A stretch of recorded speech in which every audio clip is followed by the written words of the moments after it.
Uncharted se tornou provavelmente o jogo mais importante da 7ª geração. Mas será que é tão bom assim ou apenas um game que sim, tem coisas boas, tem boas cenas, mas nada além de cutscenes divertidas para assistir? Mas que quando o game é colocado na sua mão se torna apenas um jogo aleatório de ação? Ou existe algo realmente profundo em tudo isso? A Naughty Dog, criadora da série, sempre foi dada por ter jogos de mascotes, desde o PlayStation 1 com Crash Bandicoot, a melhor saga de um jogo de bichinho que existe. Se você falar algo diferente, você tem esse direito, mesmo sabendo que você está errado. Mas foi na 7ª geração que a empresa finalmente pôde colocar os planos em prática, algo que sempre foi um sonho dos criadores da empresa, um game que estivesse muito mais próximo de cenas cinematográficas, com um enredo mais realista, mas por conta das limitações dos consoles anteriores, eles não ousavam realizar esse sonho até então. Com essa ideia finalmente podendo ser posta, os criadores tiveram que pensar não apenas em um game, mas em um personagem principal, e foi aí que uma amálgama dos protagonistas dos filmes de ação e aventura foi colocado. Guerra dos Mundos, Missão Impossível e A Múmia são claramente os principais referenciais para a criação do personagem. Apesar de Indiana Jones ser a principal inspiração para o game inteiro, mas não foi para o personagem principal, um protagonista atrapalhado, cheio de piadas ruins de propósito, que seja um historiador, um ladrão de objetos históricos e bom de porrada e tiro. E foi com esse estereótipo muito simples, mas que sempre deu muito certo, que finalmente temos Nathan Drake, um ladrão historiador que se diz descendente de Francis Drake, um dos maiores navegadores ingleses de todos os tempos. Apesar de Indiana Jones não ser a principal referência para criar Nathan Drake, mas foi uma das principais inspirações para criar Uncharted como um todo. Claro que junto com a Múmia, utilizar partes gigantescas de sequência de ação, uma emendando na outra, para te deixar plantado vendo o filme, juntando esse formato de filme com o estereótipo de personagem criado, e uma gameplay bem dinâmica, e finalmente temos Uncharted: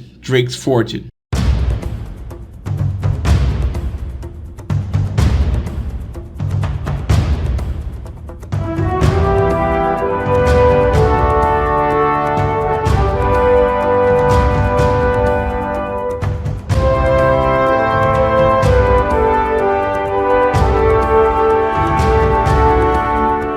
O jogo inicia de maneira simples. Você está no meio do alto mar com uma jornalista chamada Helena, que contratou os serviços de Nathan, que possa ajudá-la numa história para poder publicar um programa de TV sobre suas buscas arqueológicas, e Drake também leva seu grande mentor de trabalho, Sullivan. Mas do nada, no meio do alto mar, eles são atacados por piratas, e aí temos a nossa situação inicial do jogo. O game desde o início te coloca numa situação bem complicada e só te informa o botão que mira, o que atira, o que dá porrada. De resto, se vira. O game não fica pegando na sua mão o tempo todo para resolver coisas, e sempre te colocando em situações bem complexas de lidar, com vários inimigos de todos os lados. Inimigos esses, para serem derrotados, tu tem que descarregar um pente inteiro no cabra usando apenas uma regata para ele morrer. O primeiro jogo não era tão realista assim. O jogo usa situações complexas, não apenas em cutscenes, mas sim te entrega o controle nessas posições ruins para que você possa lidar. E toda essa situação ruim que o jogo te coloca, utiliza um mix perfeito entre videogame e filme. Muito é dito sobre Uncharted parecer um filme, mas isso são em algumas partes, porque tirando em cutscenes, o game tá o tempo todo te entregando gameplay. E isso é bem diferente do que jogos que têm longas cutscenes mais parecidas apenas com filmes. Metal Gear, por exemplo, usa uma cutscene de 30 minutos, cheia de coisas que parecem de cinema. Enquanto Uncharted, sim, tem boas cutscenes, mas do nada o jogo te coloca para jogar essa cena mega complexa, o que diferencia sim de filmes, por ser algo mais interativo, ao mesmo tempo que usa as bases de filmagens com várias coisas acontecendo ao mesmo tempo na tela, mas sempre depois te entregando gameplay. Mas a verdade é que Uncharted Drake's Fortune não foi o ápice do que a Naughty Dog poderia entregar, e eles sabiam disso. Com as vendas altas que o jogo teve, já tendo em vista um segundo game, que agora, sabendo exatamente o que seria feito, e eles já começaram a planejar o game em uma sequência de cena bem específica. E o mais engraçado é que essa sequência de cena também foi a última coisa a ser finalizada, e finalmente pôde mostrar que a Naughty Dog estava entre os gigantes. Uncharted: Among Thieves.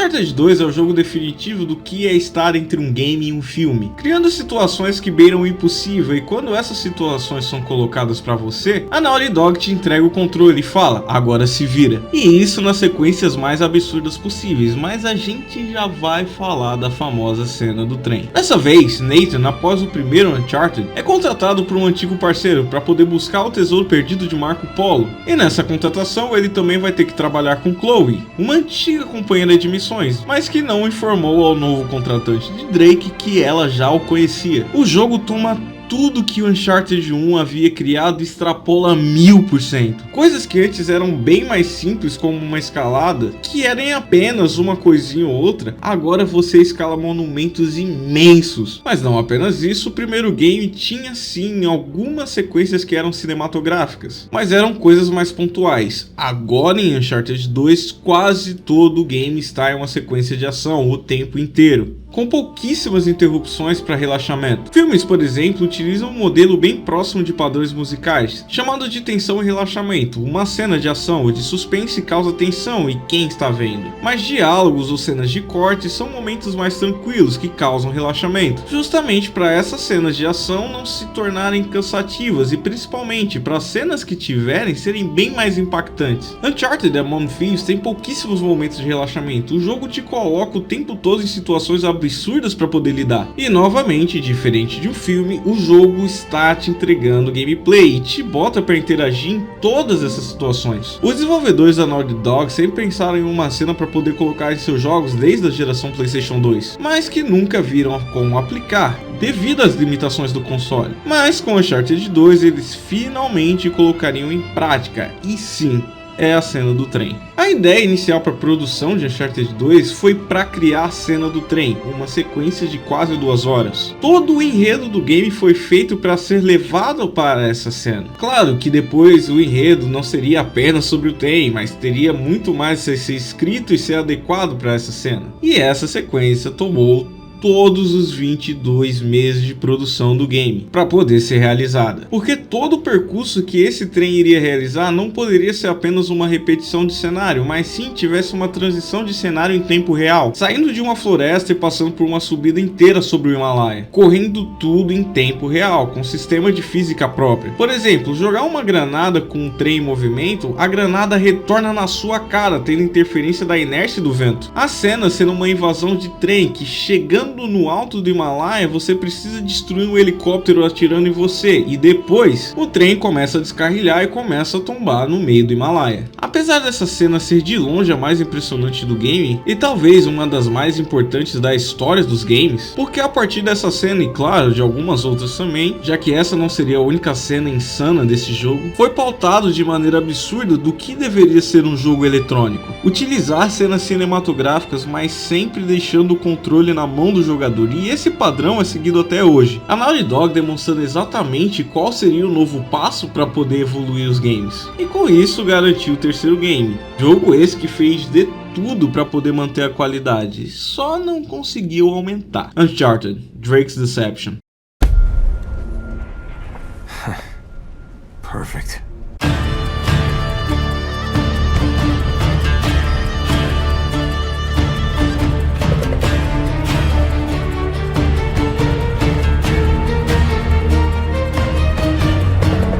Uncharted 3 tinha um dos maiores pesos nas costas. Está no mesmo nível de um dos jogos mais importantes de todos os tempos, e claro que a Naughty Dog sabia disso. E também sabia que era praticamente impossível superar o segundo game. Eles só tinham que manter a qualidade absurda criada no jogo anterior. Então, desde o começo, foi feito o esforço para criar uma situação tão grande quanto foi a situação do trem em Uncharted 2. O game mostra que Nathan recebeu uma proposta, mas agora para encontrar um tesouro que foi procurado pelo próprio Francis Drake, mas que não conseguiu concluir. E agora Nathan leva isso de maneira pessoal, colocando todos ao redor dele em perigo apenas para poder concluir essa missão. Uncharted 3 segura em vários momentos a bronca de tancar a qualidade de Uncharted 2, tendo várias cenas incríveis, um excelente enredo, colocando o máximo do PlayStation 3 em tecnologia, dando uma importância gigantesca aos personagens que antes, tirando Nathan, todos eram bons personagens, mas nada excepcional. Porém agora eles deram muita importância no trabalho de desenvolvimento desenvolvimento dos personagens secundários, dando um fator de urgência de perigo absurdo entre os personagens. Sullivan, um dos principais atores de toda a franquia, aqui está em perigo diversas vezes e o próprio jogador sente que algo extremo pode acontecer ao personagem, tirando aquela proteção que vários roteiros criam em torno dos personagens, que você sabe que nada de ruim vai acontecer com eles, dando uma sensação de urgência muito maior ao game. Além do enredo, a física do jogo novamente tem uma tratativa absurda, agora sendo com a água, a forma com que embarcações inteiras reagem com a maresia, e obviamente isso também vai interferir no gameplay. Mas claro que tudo isso é esquecido quando você começa a cair de um avião, e o problema é que a ideia de sobreviver à queda de um avião é tão absurdo quanto um trem descarrilhado no Himalaia, mas a cena não dura mais do que 10 minutos. E por conta disso, deixando a cena lado a lado, no caso a cena do trem e a cena do avião, é bem menos impressionante por durar tão pouco tempo. E além disso, o final do game é bem anticlimático, novamente, bem inferior ao que eu havia no game anterior. Uncharted 3 consegue segurar boa parte do game que havia em Uncharted 2, o problema é que ele acaba não explorando o máximo do potencial que ele tinha, mas consegue ainda assim ser um excelente jogo.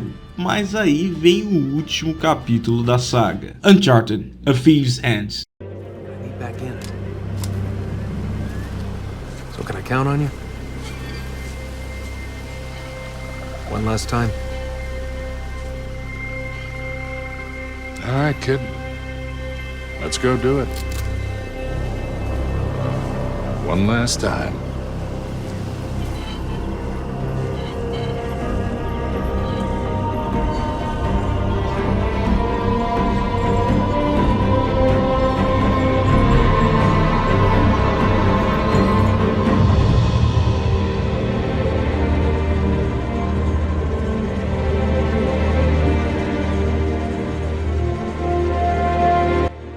Uncharted 4 coloca como base ser a cereja para finalizar todo o bolo da saga de Uncharted. O game é um dos maiores primores técnicos do PlayStation 4 e claramente o jogo não tinha sequer a possibilidade de estar rodando em um PlayStation 3. A Naughty Dog em toda a saga Uncharted sempre teve uma construção de floresta muito absurda, cenários lindos e ricos em detalhes e uma vegetação super verdejante. Mas foi aqui em Uncharted 4 que chega a ser inacreditável como a vegetação reage a ventos e chuvas, e não apenas existindo, mas mudando completamente o gameplay e como ele vai funcionar. O problema de Uncharted 4 não é não saber a hora de acabar. O game coloca Nathan para reencontrar o irmão perdido, que após anos dado como morto, reaparece à vida de Drake, trazendo uma missão nova. Nathan inicialmente recusa para poder lidar com seu casamento, mas depois de um tempo acaba aceitando, já que realmente Drake é viciado em adrenalina. Uncharted 4, apesar de ser um jogo belíssimo, mas ele não tem grandes cenas para vender o game, como o segundo e o terceiro jogos tiveram. Ao mesmo tempo que os jogos anteriores sabiam que poderiam tornar muito cansativos justamente por estarem o tempo todo utilizando de tensão, então eles preferiam ser games mais curtos do que ter algo muito longo e acabar se tornando cansativo, que é o que acontece aqui em Uncharted 4, que tem o dobro do tempo dos jogos anteriores, o que leva os últimos 30% do game serem completamente insuportáveis. A falta de um bom antagonista também causa esse cansaço, porque sendo bem claro, não dá vontade nenhuma de continuar o game, já que o plot de um personagem importante sendo sequestrado pelo vilão